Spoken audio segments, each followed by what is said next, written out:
Hey Judy, what's wrong? It was a cold day, with Christmas songs playing everywhere in the city. I stopped to admire a tree ornament that caught my eye. My husband, his breath visible in the chilly air, turned his head to look at me from a few steps ahead.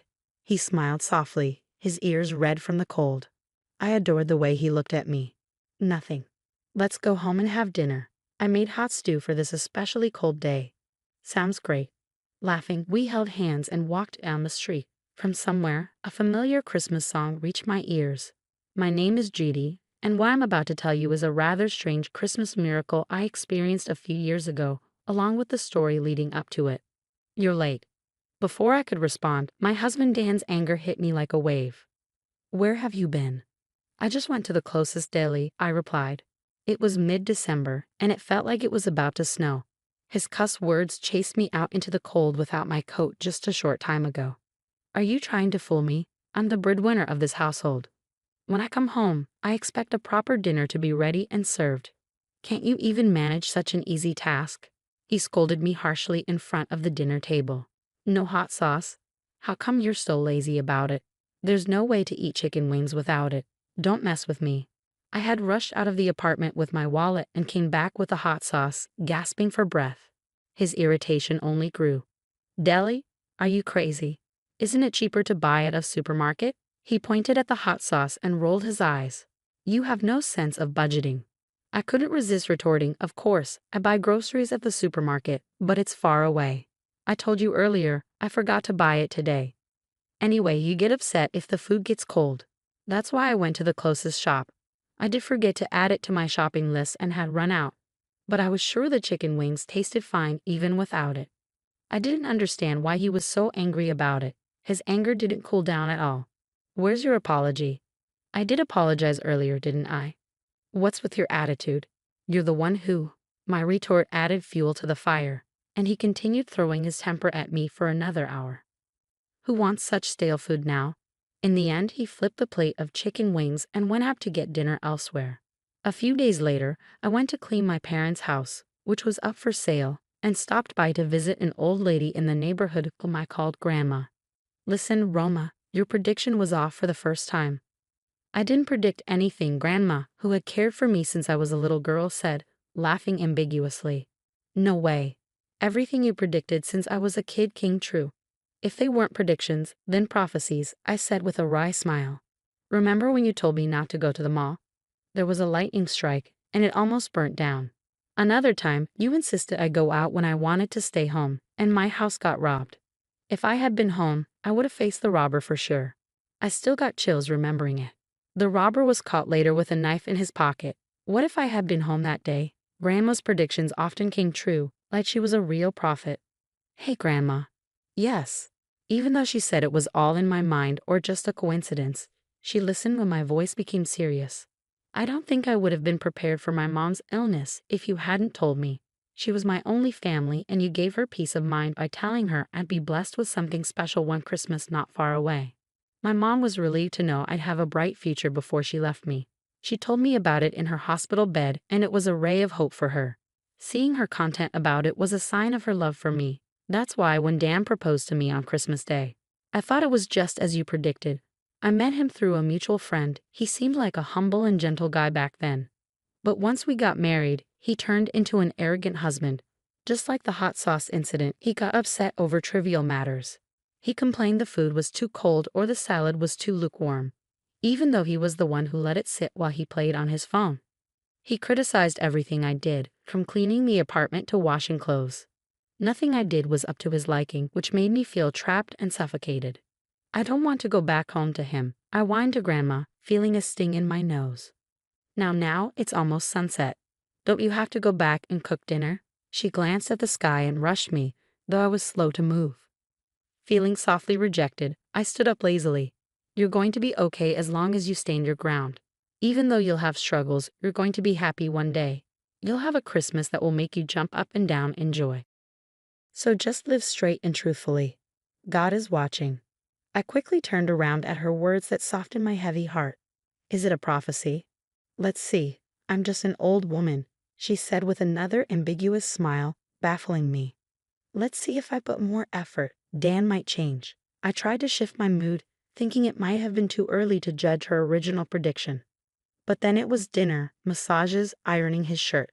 Dan's hostility toward me only got worse. It wasn't even a year since we got married, but it became normal for him to order me around. Instead of a single kind word, he was constantly grumpy and overbearing. "Who do you think you are?" he snapped at me one night. "What did I do? You don't have the decency to welcome me back home.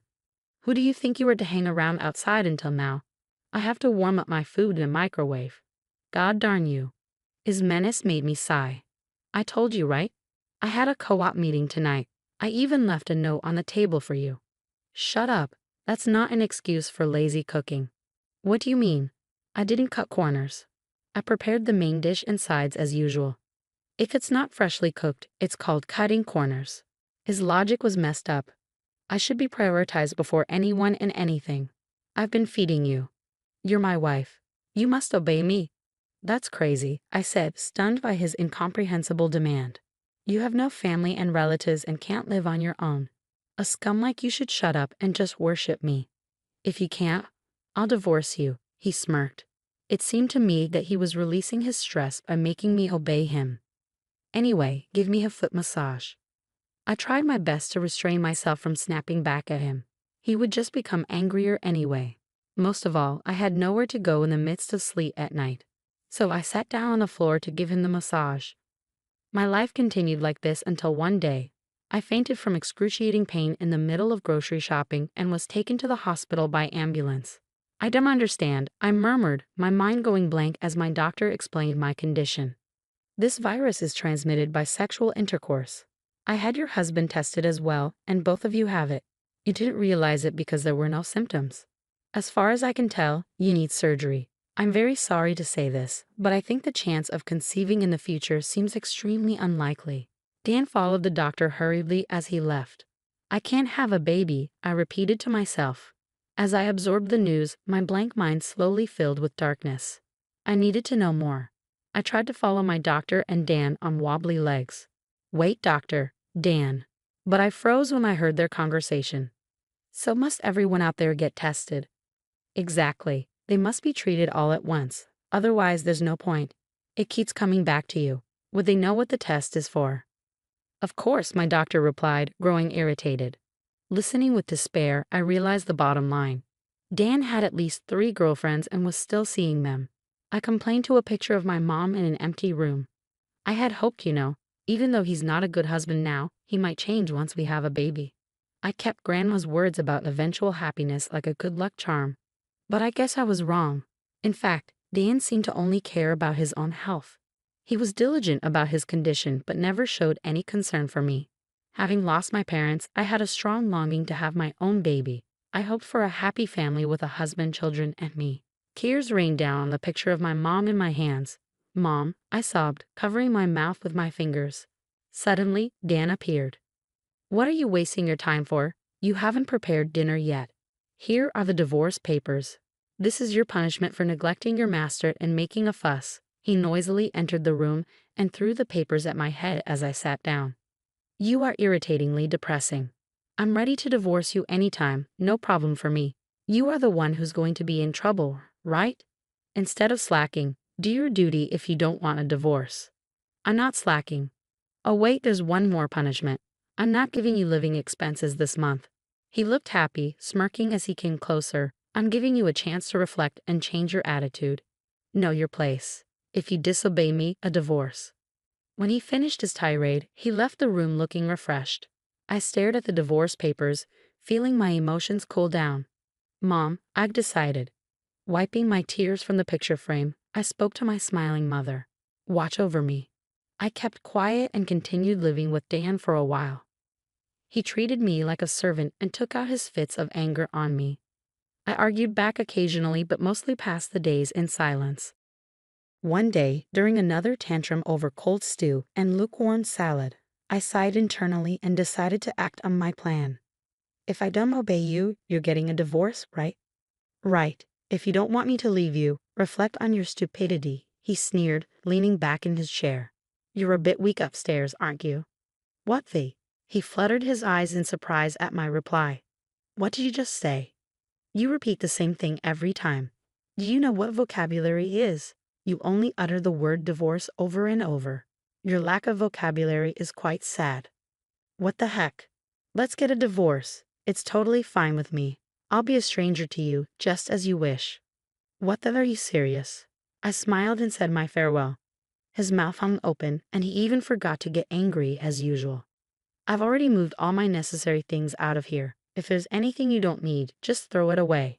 Goodbye. I shuffled off the apron I had bought and left.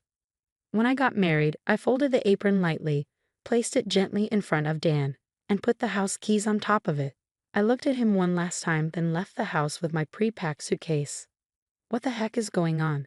He yelled, snapping out of his confusion. I could care less. Yay, I'm free, I thought, pretending not to hear anything. With a refreshed feeling, I made my way lightly to my parents' house where I decided to live again. A year later, the divorce was finalized, yet Dan continued contacting me. You were sorry, weren't you? I'll take you back if you apologize. A wife should. His texts were relentless. But I turned off notifications and ignored them, something I'd never done during our marriage. After much persistence from him, I decided to have a final face-to-face meeting at his parents' house. Why have you been ignoring me? Dan asked sensibly, trying to behave in front of his parents. I've been texting you all this time, but you never replied once. Oh yeah, I turned off notifications from you. Why? It was too annoying. Me? Annoying? Yes, you. So what do you want to talk about? His face slowly turned red with anger as I answered in a deliberately annoyed manner. What's with your attitude in front of my parents? What the heck is wrong with you? He finally shouted louder, but then remembered where he was and uttered an apology that he had never made in our marriage. I thought to myself, wow, amazing. He knows how to apologize. I tried my best to resist the urge to make fun of it and prompted him onward. What do you need to talk to your ex-wife about? Hold on, why are you acting so strange? Aren't you struggling after the divorce? How are you living now? He sounded concerned, yet he never came to check on me even though he knew where I was. I didn't mind getting back together if that's what you want. Doesn't that make you happy? He asked. Not at all. I almost laughed at his overconfidence. It doesn't make me happy and doesn't help me in any way. I'm making enough income to support myself. Besides, the living expenses you gave me were only $500 a month. It wasn't enough for what we needed. I mean, you're the one struggling to manage without me, right? The cost I was covering for you is gone, and I'm much more comfortable being alone now. I don't understand the point of getting back together after being free. Puzzled by my casual attitude, he remained unsettled in front of his parents. Listen, Dan, stop acting like a kid who got caught doing mischief and calm down. There's no point in trying to make yourself look good. They know all your secrets. What secrets? I sighed and decided to reveal the truth. You're mistaken about me. I wasn't just a housewife. I told you that I used to live abroad because of my late father's work, right? I used the German I learned back then to translate at home. There were many materials on the bookshelves, you know. I didn't care for those. Those were materials and manuscripts before translation. You never touched them since you had no interest, right? Thanks to that, I was able to hide some equipment to record you. Wait. He was stunned by the word recording. It was his father who presented the evidence. See, all your secrets, like how you used to treat me, are out now. Your parents were in tears watching this and apologized to me. They are ashamed to have raised a son who treated me horribly. Well, being under the spotlight almost made him run for the hills, but his mother grabbed him and made him sit again. She signaled me with her eyes, and I pulled out the papers. These are copies of our divorce papers.